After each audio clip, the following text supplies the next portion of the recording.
ఇంట్లో కూర్చుని ఇంగ్లీష్ నేర్చుకోవాలనుకుంటున్నారా? అయితే వెంటనే మా స్పోకెన్ ఇంగ్లీష్ క్లాసెస్కి కాల్ చేయండి. నమస్తే రమగారు. నమస్తే జయ.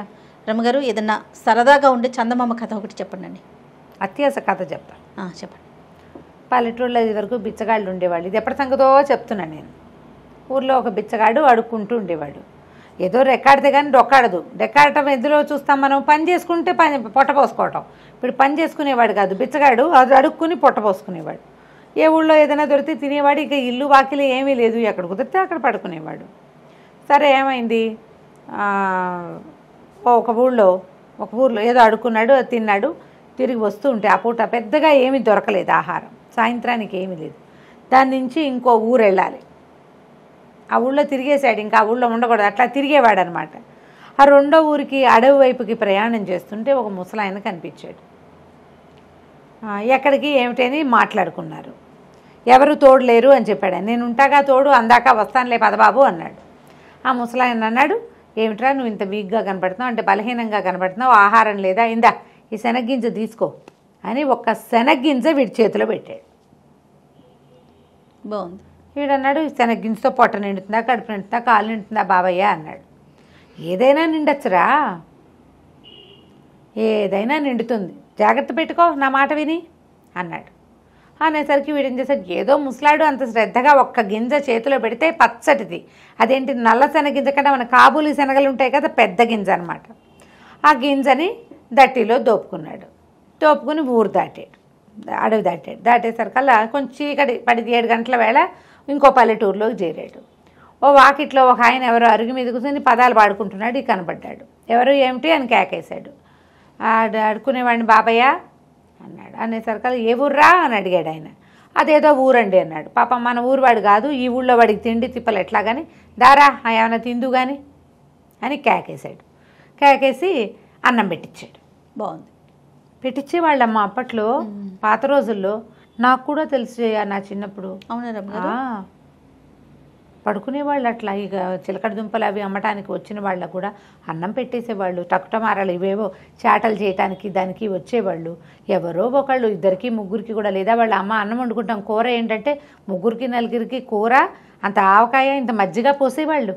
మా ఇంట్లో నుంచి కూడా బాగా వెళ్ళేవి చేయ. అట్లా తినేసి వెళ్ళిపోతారు. ఇంకా తినేసి ఇక పడుకుంటారు, తెల్లారేకి వెళ్తారు. రాత్రి పడుకోవటం కూడా, పడుకోవటం వాకిళ్లలో. అదే వాకిళ్లలో పడుకోవటమే. కానీ ఇప్పుడు అసలు పడుకోవటం 3 రోజులు మన ఊళ్ళో అందరిగా పౌడర్ డబ్బాని చాట తయారు చేసేవాళ్ళు వాళ్ళు. తెలుసా నీకు? నీకు అసలు తెలీదు. ఈ పౌడర్ టిన్నులు, తర్వాత ఏమో ఈ కిరసనాయిల డబ్బాలు, వాటిని చాటలుగాను జల్లెళ్ళుగాను చేయటానికి కమ్మరం పనిచేసి కొంచెం కాల్చి చేయటం, తర్వాత సాగొట్టి సుత్తితో కొట్టి చేయటానికి చాలామంది వచ్చేవాళ్ళు.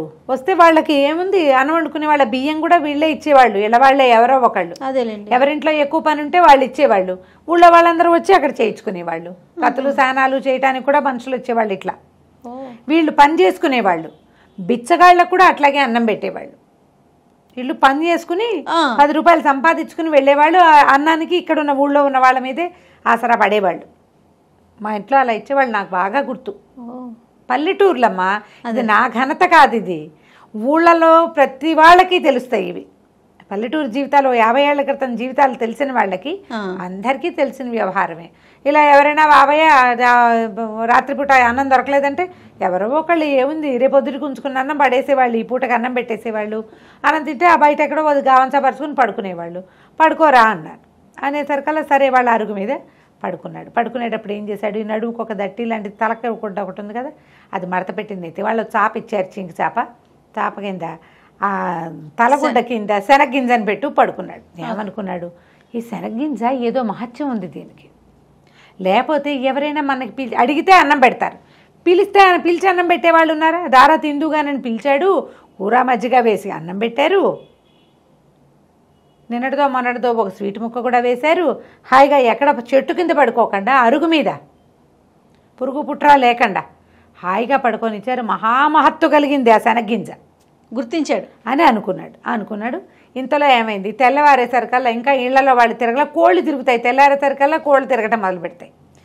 పొద్దున్నే అవతల ఆవిడ ఇంటి ఆవిడ లేచి పెరటి తలుపు తీసి ఉంటుంది. ఇంకా వీధి వాకిళ్ళవి తీల. ఈ గొడ్లకు పాలు తీయటాలు కోడి బుట్ట తీయటాలు అవి చేస్తారు కదా, బుట్ట ఓపెన్ చేస్తే అవి తిరుగుతుంటాయి. ఆ తిరుగుతున్న కోళ్ళలో ఒక కోడి, ఒక పూల కోడి తక్కువ తక్కువ అవి ఇవి ఏరుకుని తింటూ వీడి గుడ్డ ఇట్లా తలగుడ్డ ఇట్లా తీయగానే ఆ కింద కనపడిన శనగింజలను లటక్కని తినేసింది. ఓహో, లబో దిబోమన్నాడు, మీ కోడి దొంగ మహంతి నా గింజ తినేసింది, అది మహత్తు కలిగిన గింజ, ఆయన ఎవరో మహానుభావుడు ఇచ్చాడు అని కేకలు పెట్టి గోల్ చేశాడు. ఇంట ఆయన అన్నాడు, ఏం చేతుండ్రా, పోనీ ఒక సేరు శనగలిస్తాను తీసుకో అంటే, కాదండి నాకు ఆ మహిమ గల శనగ్గింజే కావాలి, ఆ గింజ వల్లే నాకు రాత్రి అన్నం పుట్టింది, నేనేదో ఒక సంచిలో పడేసిన అన్నం తినేవాడిని, ఆకేసుకుని అన్నం తిన్నా రాత్రి దానివల్లే, కాబట్టి నాకు కుదరదన్నాడు. అనేసరికి ఆయన విసుగుబుట్టి, ఏ కోడిరా నీ శనగింజ తినది అని అడిగి, ఆ తెల్లపోలు కూడా దాన్ని తీసిపోన్నాడు. వాళ్ళ ఇంట్లో బోళ్ళు కోళ్ళు ఉన్నాయి. ఈయన కోడిని వెంబడి పెట్టుకుని వెళ్ళాడు. కోడిని వెంబడి పెట్టుకున్నాడు. ఆ పూట వాళ్ళు వెళ్ళేటప్పుడు కాస్త సద్దన్నం ఏదో పెట్టారు, అది తినేసాడు. మరి అన్నం కూడా లభించింది. కోడి ఒకటి లభించింది ఎక్స్ట్రా, గింజ వల్ల కోడి వచ్చింది, బాగుంది. కోడిని మోసుకుంటూ పోయాడు, సంకలో పెట్టుకున్నాడు.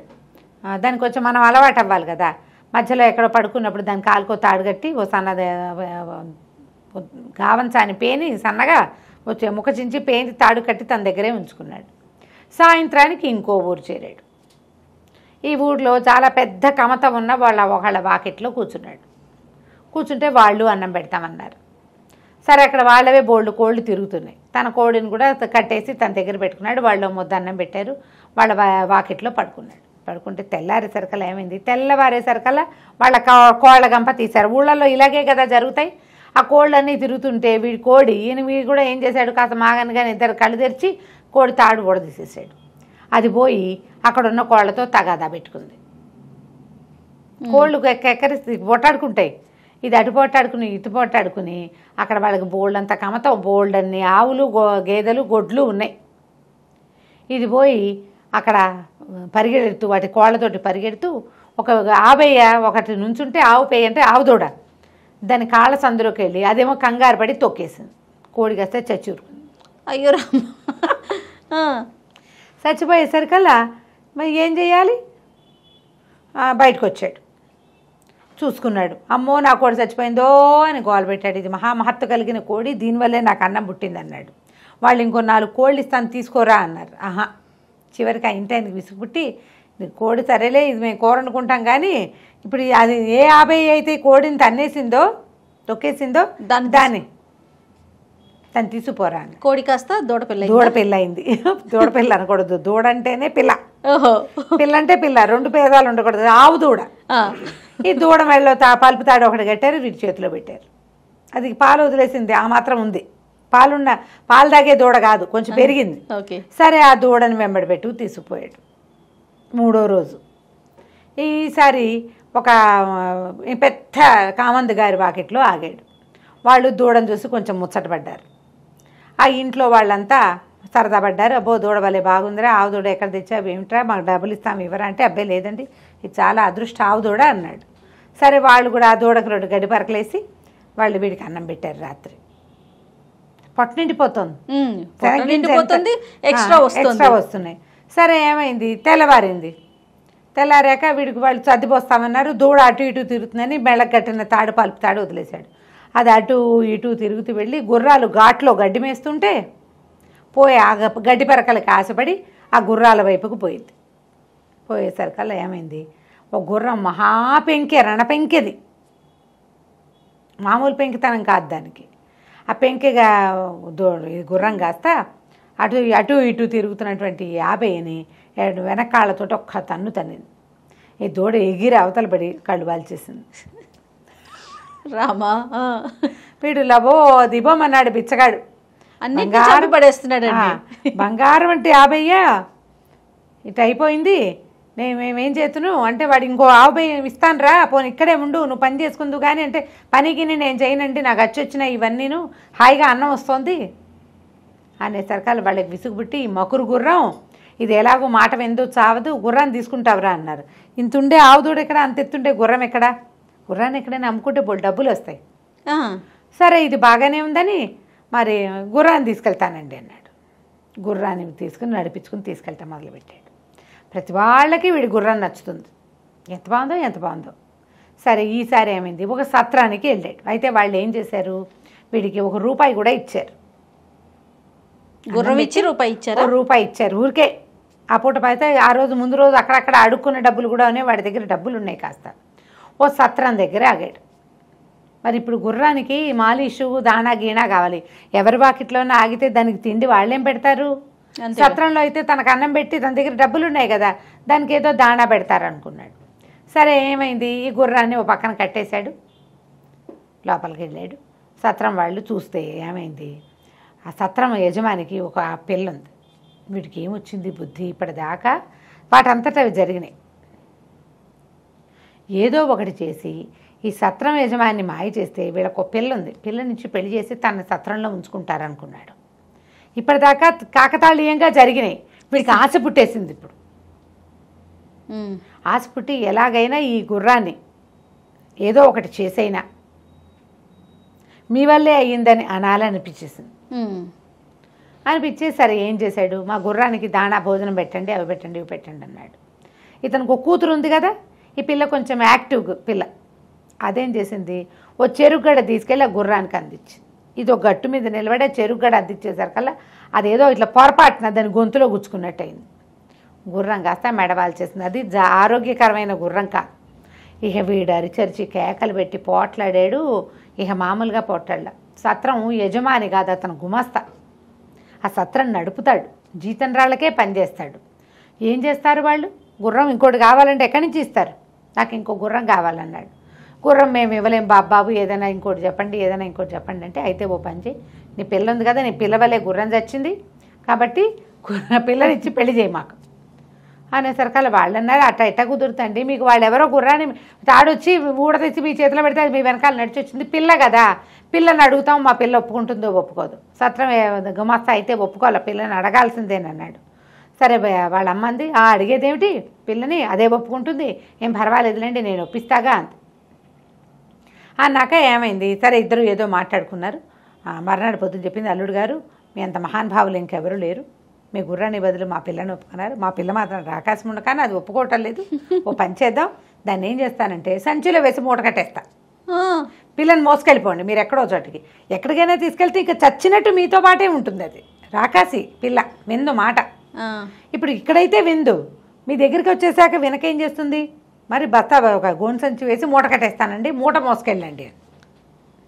బాగానే ఉంది, మూట మోసుకుంది. పిల్లని ఇస్తామంటే ఏమిటి, రేపొద్దున వాళ్ళ పిల్లని వాళ్ళు చూడరు, ముందు పెళ్ళి అయిపోవాలి. సరే పెళ్ళి అయిపోతే చాలు అనుకున్నాడు. వాళ్ళు ఏం చేశారు, ఆ పిల్లని ఒక మూటలో కుక్కి దాన్ని మూతి కట్టేసి పెళ్లి చేశాక పెళ్లి చేయలేనే, మరి పెళ్లి చేయడానికి పెళ్లి కాదు నేను కూర్చొని అంటోంది, డైరెక్ట్ గా మూట కట్టేశారు. కట్టేసి అప్పచెప్పారు. ఆ మూటను మోసుకురాలేక చచ్చాడు వీడు. ఆ లోపల ఉన్న వాళ్ళు ఎగిరి గంతలేస్తుంటే ఎట్ట తీసుకొస్తాడు, అదే కదా, ఎటా గొటా తీసుకొచ్చి ఒక అడవిలోకి చేరాడు. ఆ పిల్లని మూత సంచి బొడదీసి నేనే నీ పతిని అందామనుకున్నాడు. మూట ఊడదీసేసరికల్లా ఆ మూటలోంచి పెద్ద కుక్కోటి బయటకు వచ్చింది. వాళ్ళు వీడిని వదిలించుకోవడానికి ఏం చేశారు, తమ వాకిట్లో ఉన్న ఒక ఊర కుక్కని అందులోకి సంచిలోకి వేసి కుట్టేసి ఇచ్చేశారు. మంచి పని చేశారు. అయితే పిల్ల కావాలి వాడికి. అది కాస్త ఆ పొద్దున్న నుంచి వీడితో మోయబడి ఉందేమో, తిక్క పుట్టిపోయింది సంచిలో. అది ఒక్క అమాంతం వీడి మీదకి లంఘించి ముక్కు కొరికేసింది. ఇంకేం చేస్తాడు, పారిపోయింది బండి, ముక్కు కొరికేసి ముక్కు నెత్తురు గారుకుంటూ ఉంది. ఇక అన్నం ఎక్కడిది సున్నం ఎక్కడిది అడవిలో. ఆ కొవ్వుడు సగం చిరిగిపోయిన ముక్కుకి ఎట్టగొట్ట పట్టీలు కట్టుకుని మళ్ళీ ముష్టడి కోట మొదలుపెట్టాడు. అడ్జస్ట్ కాదు, ఆశపడకుండా ఒక చోట ఆగుంటే అంత ఇలా అయ్యేది కాదు. ఈ గుర్రాన్ని పిల్లకి మారు చేద్దాం అనుకున్నాడు, అక్కడ చెడిందనమాట. అన్ని చోట్ల అందరూ అవకాశం ఇచ్చారు, ఉండరా నాయనా ఇక్కడ బతుకు అంటే ఒప్పుకోలేదు. అలాగే అత్యాశ పడతారు ప్రజలు. అవునండి, ఆగరు, ఒక చోట ఆగరు, ఇంకా ఏదో వస్తుంది అనుకుంటారు, ఇంకా ఏదో వస్తుంది అనుకుంటే ఇగో ఇలా అసలుకే మోసం, ముక్కు ఊడిపోతుంది అనమాట. అది కంచికి మనం ఇంటికి. భలే సరదాగా ఉంది రమ్మగారు. నమస్తే అండి. నమస్తే.